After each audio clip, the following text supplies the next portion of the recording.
Question number 3. Sri Ram, who resides in Allahabad, got the following emoluments during the previous year ended on March 31st, 2024.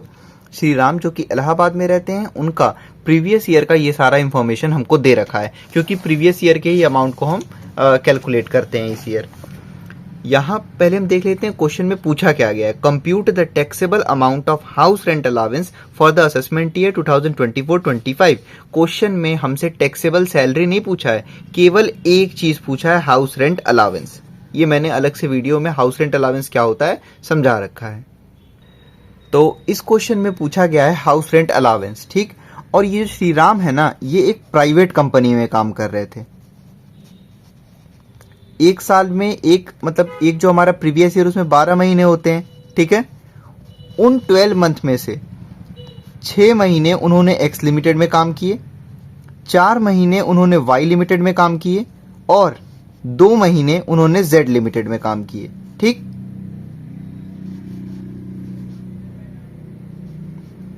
ठीक है, तो अब हम line wise देखेंगे। सबसे पहले from X limited 6 month basic pay at the rate 12,000 per month. भाई 6 महीने एक्स लिमिटेड में काम किए हैं, 6 महीने की सैलरी पाए हैं, ठीक है। तो 12,000 इंटू 6 कर दोगे आप, ठीक। फिर आगे बोला है डियरनेस पे forming part of basic pay at the rate 1,000 per month. और हमको इस क्वेश्चन में केवल क्या कैलकुलेट करना है, हाउस रेंट अलावेंस।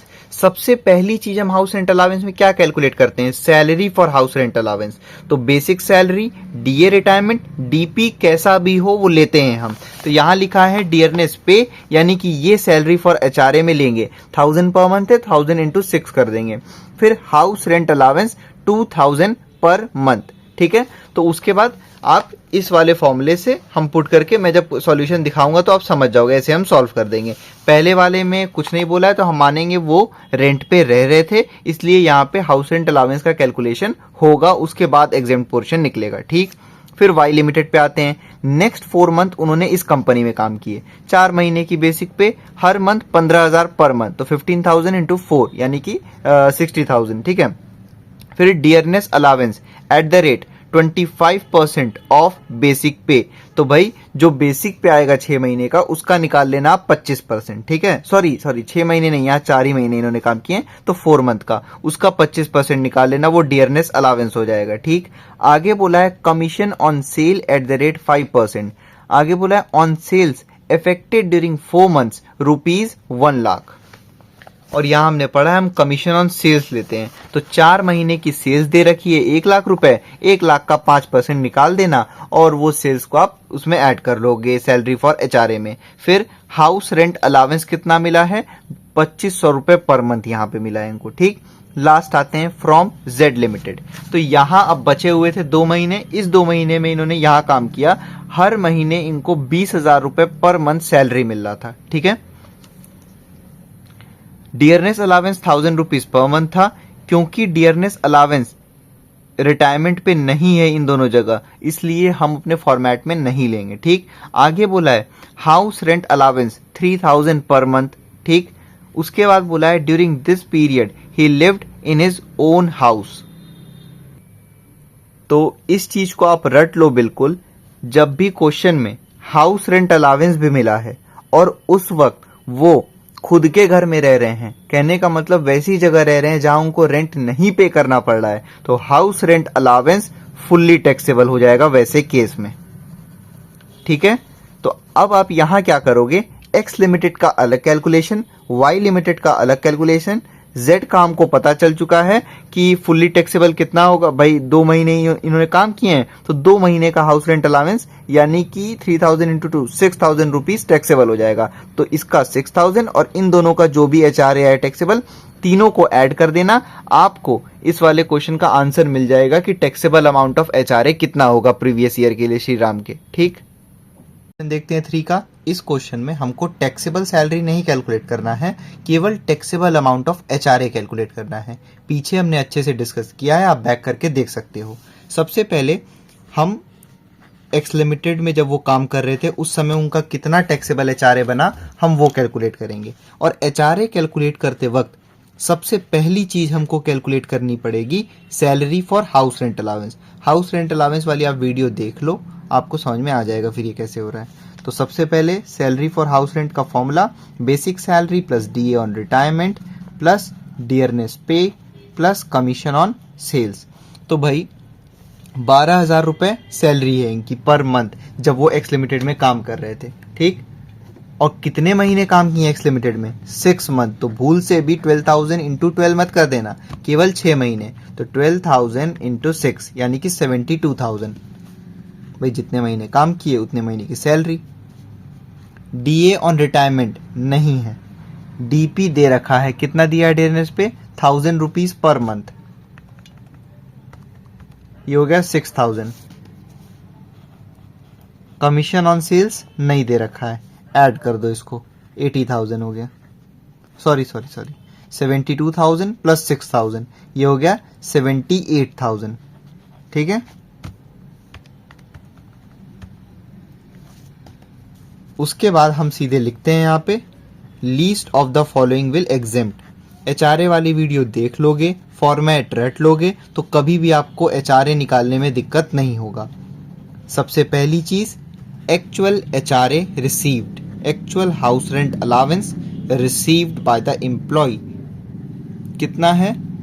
2,000 रुपए पर मंथ। कितने महीने काम किए एक्स लिमिटेड में? केवल 6 महीने। तो ध्यान रखना हाउस रेंट अलावेंस भी केवल 6 महीने का लोगे, यानी कि 12,000। नेक्स्ट हो गया रेंट पेड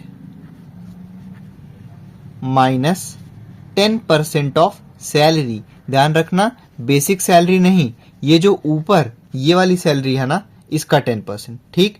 तो रेंट पेड कितना है? सबसे नीचे आ जाओ, लिखा हुआ है ही paid 3,000 per month as house rent throughout the previous year except for 2 month lived in his own house.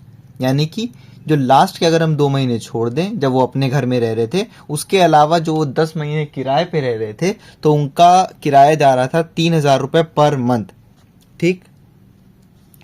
तो 3,000 और कितने महीने का यहाँ पे कैलकुलेशन हो रहा है? 6 महीने का। तो 3,000 मल्टीप्लाइड बाय 6 यानी कि 18,000।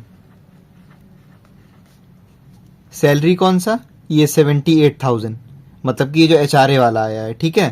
तो यहां लिखोगे सीधे, या तो मैं करके दिखा दे रहा हूं, 78,000 का 10% निकालना है। 78,000 का 10% ये हो गया 7,800।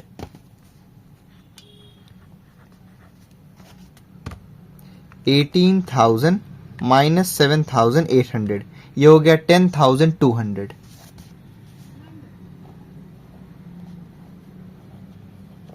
लास्ट, अगर वो मुंबई, चेन्नई, दिल्ली, कोलकाता MCDK इन 4 सिटी में अगर रह रहे होंगे तो इस वाले सैलरी का 50%, नहीं तो 40%। तो यहाँ पे ये इलाहाबाद में रह रहे हैं, इसीलिए वो रेस्ट ऑफ द इंडिया वाला केस हो गया। तो 40% ऑफ 78,000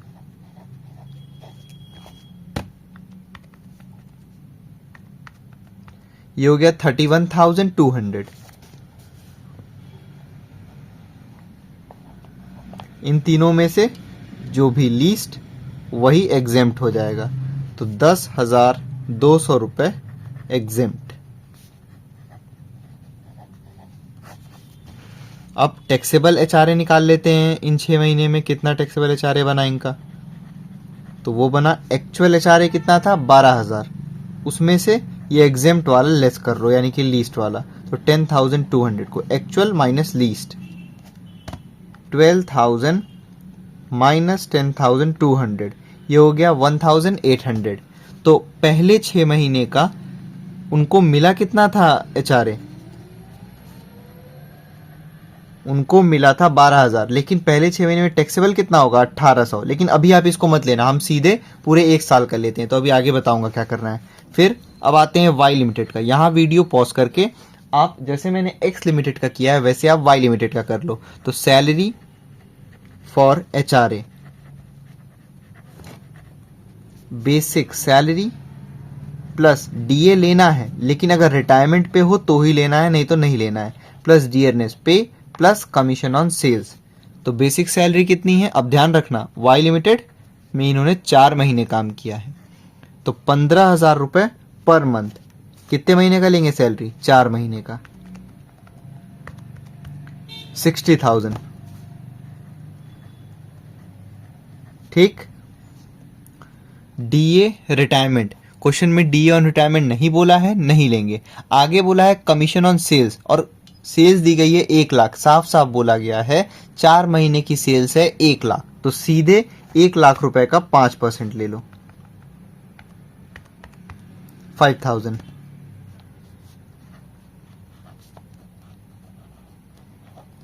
ये हो गया 65,000।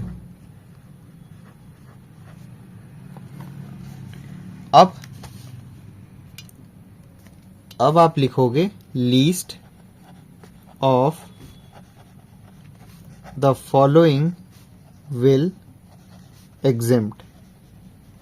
सबसे पहले actual house rent allowance received, तो जब वो वाई लिमिटेड में काम कर रहे थे तो वहां उनको हाउस रेंट अलावेंस मिला 2500 रुपए पर मंथ। 2500 इंटू 4 करोगे, ध्यान रखना 4 महीने का केवल।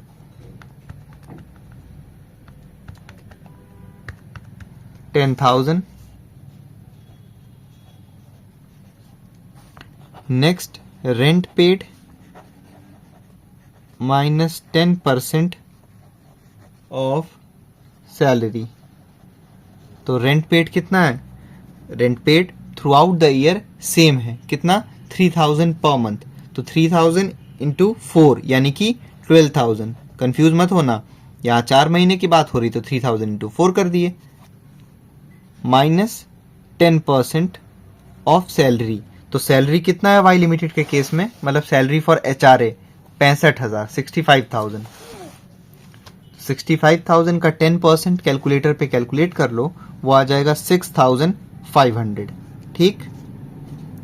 12,000 माइनस 6,500, ये हो गया 5,500।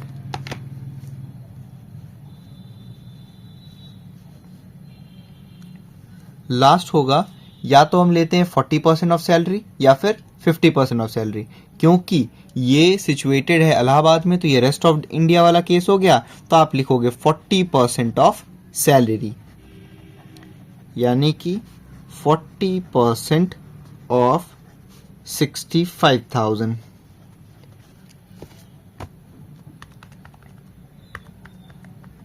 $26,000। इन तीनों में से जो भी लीस्ट वो एग्जेम्प्ट। 5,500 रुपए लीस्ट, इसलिए 5,500 रुपए एग्जेम्प्ट। फिर taxable HRA, actual HRA received यानी कि 10,000 माइनस एग्जेम्प्ट एचआरए यानी कि 5,500, 4,500। ठीक। लास्ट जेड लिमिटेड, लेकिन जेड लिमिटेड के केस में बताया गया है कि, तो देखो भाई, जब भी एक एम्प्लॉय को हाउस रेंट अलावेंस मिल रहा है और वो खुद के घर में रह रहा है, कहने का मतलब ऐसे घर में रह रहा है जहां पे उसको रेंट ना देना पड़ रहा हो और उसको हाउस रेंट अलावेंस मिला भी हो, तो entire HRA will be taxable, यानी कि entire house rent allowance taxable हो जाएगा। तो कितना हाउस रेंट अलावेंस मिला है जेड लिमिटेड के केस में? 3,000 रुपए। तो जेड लिमिटेड के केस में टैक्सेबल हाउस रेंट अलावेंस हो गया 3,000 मल्टीप्लाइड बाई 2 यानी कि 6,000। ठीक। अब इन तीनों को अलग अलग नहीं लेंगे हम। जब आप बेसिक, जैसे कि आपको फॉर्मेट वाला क्वेश्चन आ जाएगा एग्जाम में, जैसे कि पूरा इनकम फ्रॉम सैलरी और उसमें हाउस रेंट अलावेंस की भी ऐसे बात कर रखा होगा।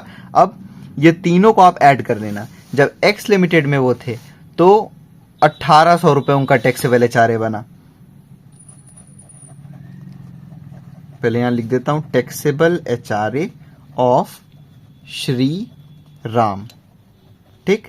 तो जब वो एक्स लिमिटेड में काम कर रहे थे तो 1,800 बना उनका टैक्सेबल। फिर वाई लिमिटेड में वो काम कर रहे थे तो वहां उनका टैक्सेबल एचआरए बना 4,500। और जब वो जेड लिमिटेड में काम कर रहे थे तो पूरा का पूरा उनका जो 6,000 रुपये मिला था वो पूरा टैक्सेबल हो जाएगा, क्योंकि उस वक्त वो खुद के घर में रह रहे थे जहाँ पे उनको रेंट नहीं देना पड़ रहा था। इन तीनों को ऐड कर लो, तो 1,800 प्लस 4,500 प्लस 6,000, 12,300।